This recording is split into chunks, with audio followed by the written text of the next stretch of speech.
Oh. Huh. Oh. Oh. No, I'm not crazy. You're crazy. This isn't even my base anymore. Hello and welcome everybody to a new episode of Dyson Sphere Program. Now you can just see that we've gone and obliterated our base. We've taken away everything that we currently have and we no longer have automated anything. And that's because today we're going to rebuild everything. So let me just quickly go up here, grabbing some power along the way, because I am rather low on that, or at least we will be. As you can see, we have been doing the work. Some time has passed and I've let this entire place just run while I was gone. I've also done a little bit of redesigning. It looks a little bit more pretty now.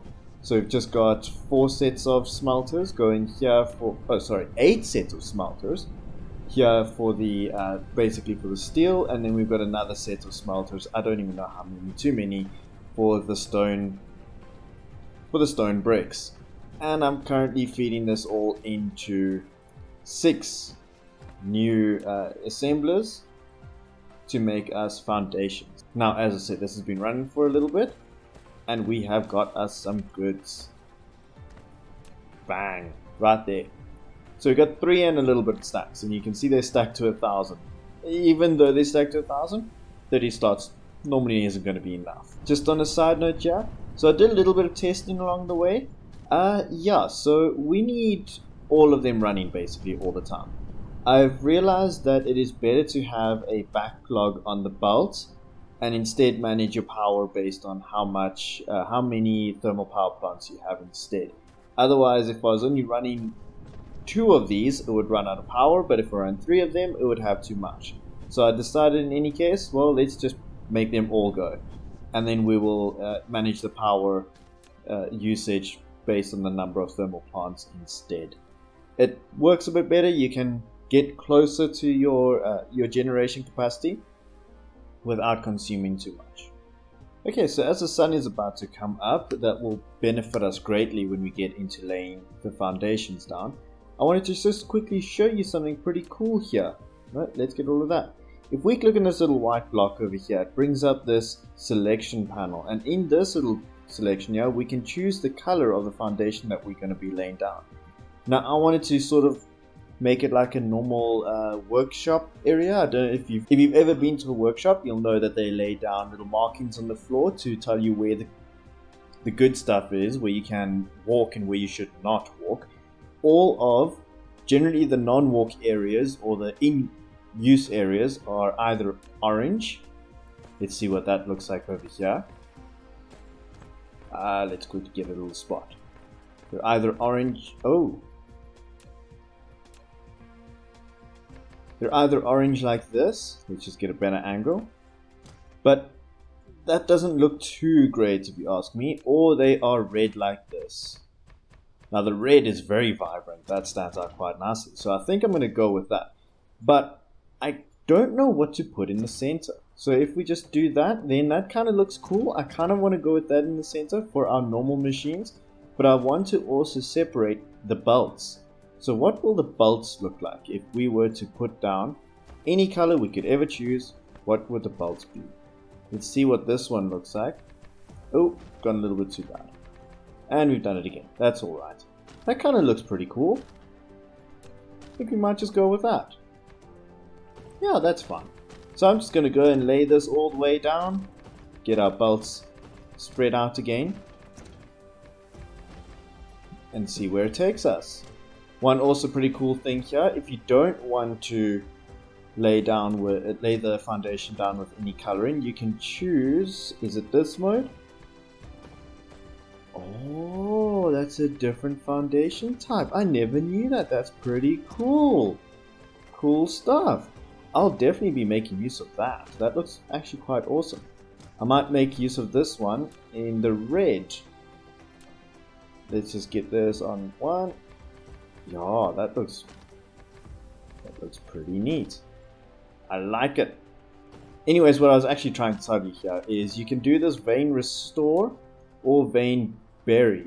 And if you use the lay foundation with no decoration, you can just make these disappear. Plop, plop, plop, plop, plop. All gone. Now this allows us to build machines here or build things and such. Whereas if the veins were still there, it would prevent us from being able to build. I wonder though, if we pop these things back up. Oh, let's quickly do a test. Let's drop them down. All gone. Let's build a bit of a bigger machine down here. And let's see what happens. Where's this button? There it is. Pop it up. Did it pop up all of them? It did!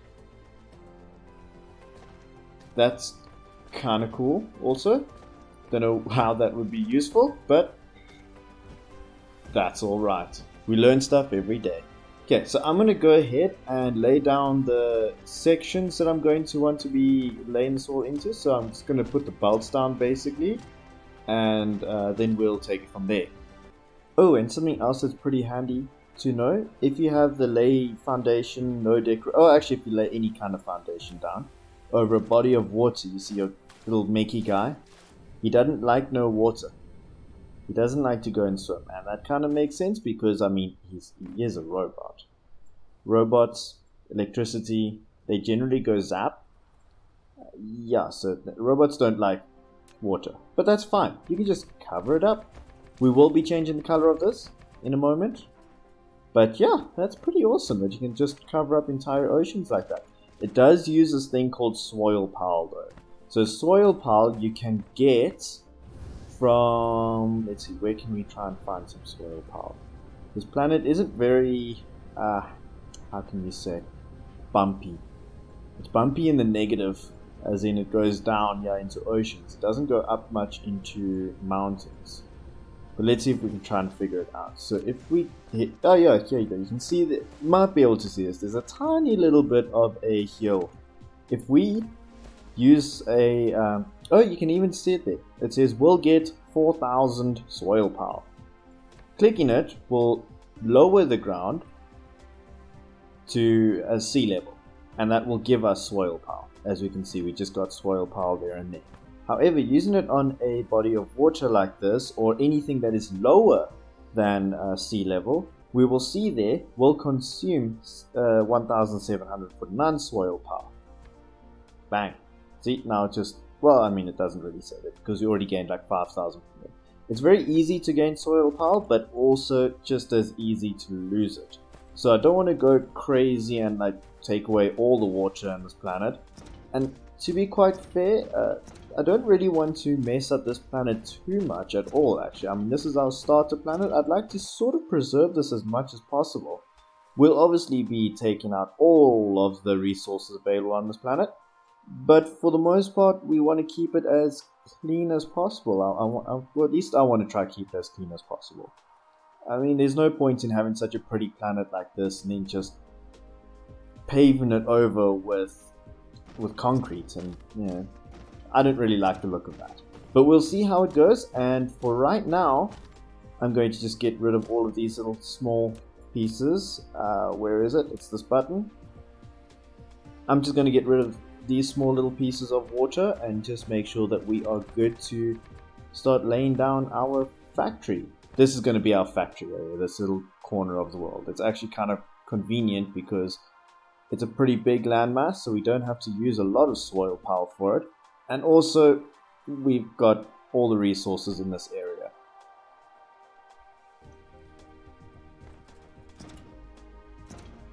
Oh, freaking now it's nighttime.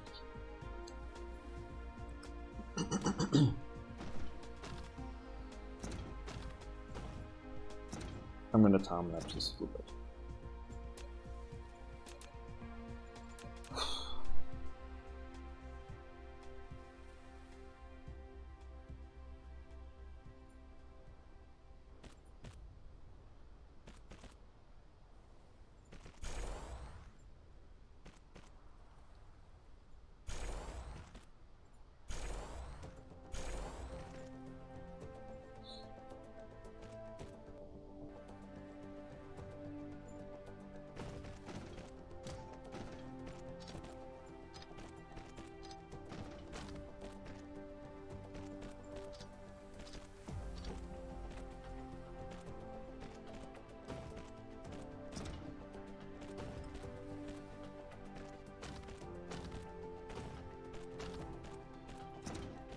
Wow, this is slow.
Oh boy.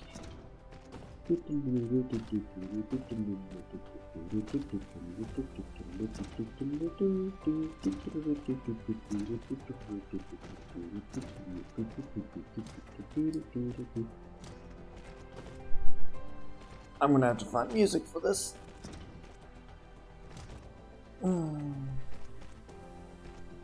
What's that waveform happening there?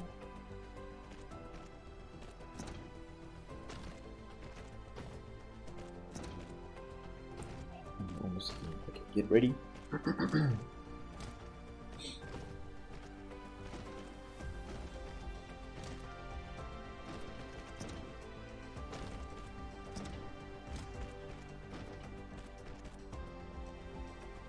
Now, do you really want me to show you that, like, in real time? That took a solid 5 minutes, I'm sure, just to lay down these bolts. And it's not even sending anything through yet. This is why we do time lapses, because that was agonizing. Alright, back to the build.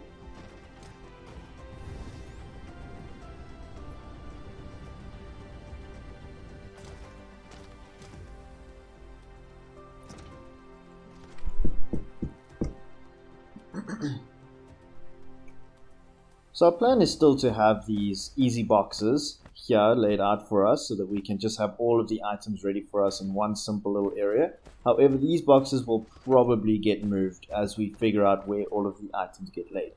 So I've been playing a little bit with blueprints off camera a tiny bit just to try and like figure that out, because we previously unlocked the research for it, and I'm just gonna have to be a little bit transparent here. I went and unlocked the next one as well, because as I was guessing in our first episode where we unlocked this, I wondered if it included belts. It does. And 150 belts is, well, you can reach 150 belts very, very quickly. I mean, everything is built off of belts. So, yeah, I had to get the bigger upgrade. Now, if we go open up our blueprints menu, we see this screen here. It says Blueprints Library. We can shuffle it around a little bit, but it's kind of big, so no real point to doing that. It's rather well organized, and it's also organized in a text file on in your Explorer, in Windows Explorer, and that's pretty cool. It makes it very easy for us to share it if we want to. And if you guys want me to, I will very much do so. But you got to hit that like button a few times. Like, let's get to 10. Just 10. So if we go here into my builds, actually, you know what, before we do that, let me explain this quickly. This is what the blueprint will look like. If we double click on it, we go into the blueprint paste mode. This allows us to just click on a spot and it will drop it down. You can also rotate your blueprint pressing R, that rotates it. I mean, it's okay, it works. So we're going to just quickly paste this one down just over here to see what it looks like. We go out, we see everything is put down. And if this goes quick enough, we'll see something that I've also figured out, and I think it's pretty nifty. So I've got this whole setup here. I made all of them in the same fashion, where I laid down the result first and then worked on the inputs, and then exported that final output to a box, as we can see there. And these boxes, they keep all of the information, including how much capacity we set up. That's pretty cool as well. So we can see that this one takes in gears, iron, and circuit boards, which is only 2 items on the belt. This is pretty neat. We can make a memo icon on each belt. Just by clicking on this memo icon, we can go and change it to anything we want. And I found it it was rather convenient to do this, because now using this we can basically save a memo for us to remind us what should be on this belt if we ever just drop in this blueprint. And we'll see very soon how handy that comes in, because like I said, I've been playing a little bit. I've got a few blueprints to lay down. But first, before we lay down all of those blueprints, I want to just make a small little change here, or not change, I want to just lay down the area that we are going to be building the rest of our machines in.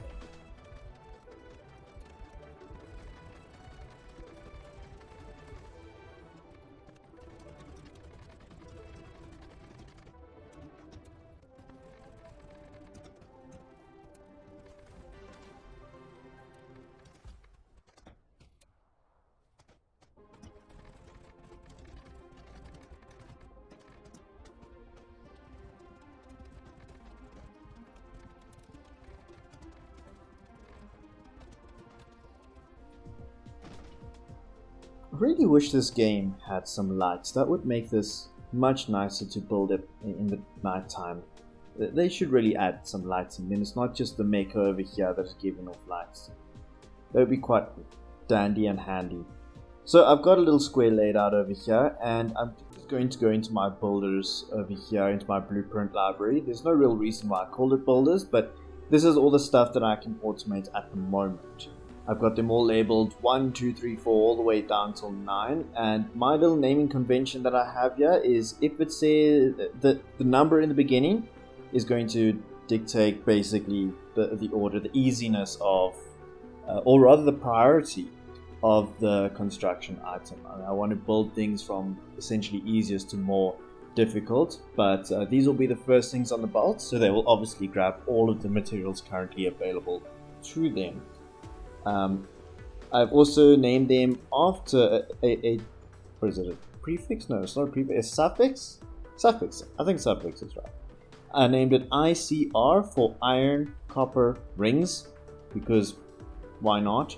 And then there's a few over here that is just iron and copper, and I'll show you how I put down all of these items nicely so they take up the least amount of space that I could muster. I mean, I didn't really spend too much time on it, but it was rather fun doing so.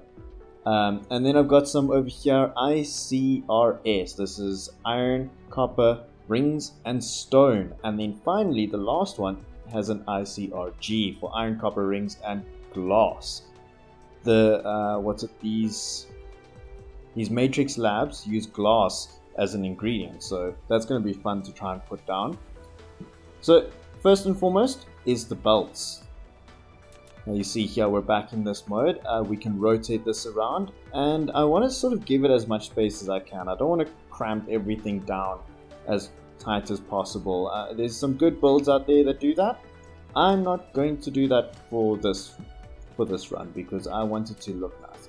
I'm also going to put down my sorters. Double clicking on them brings up the drop box like this, so we can put it down. Now I'm going to put both of these down right here, and just let this build a little bit. And while we wait, we can see these drones are kind of slow, so let's quickly have a look at our upgrades, and there should be one over here. There you go, communication control. This allows us to have an additional drone in our little builder group. So I'm going to start that one as soon as possible. The next one needs these red matrices, and we don't quite have that. There should be another one down the line. There you go. Drone engines. This gives him faster flight speed. So I'm definitely going to get these two in the meantime. They're inconsequential to the actual gameplay, but they speed up everything, so I'm going to go for it. And just like that, they've built everything. So you can see here I've got a few of these assembly machines that aren't really doing anything. I've kind of made this a little bit future-proof. There we go.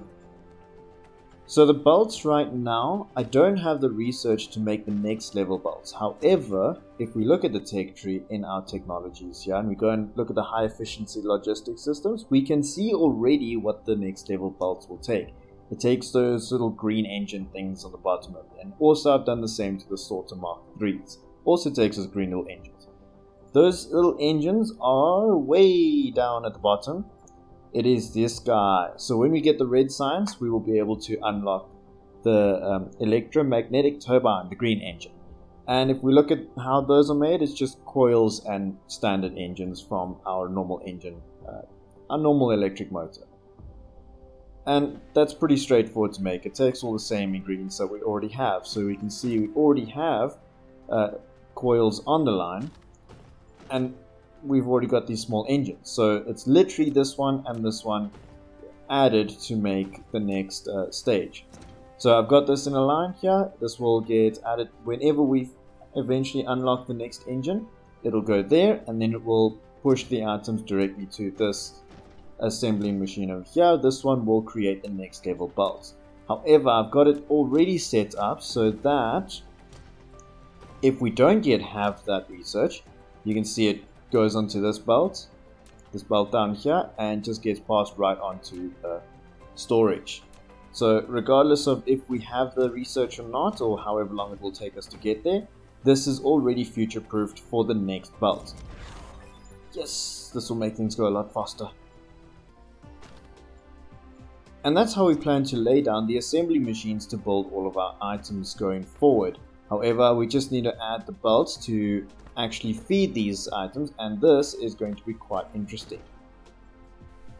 And so it seems like we're gonna have to leave it here for today. Unfortunately, a bit of life knocked on the door and told me to get back to adulting.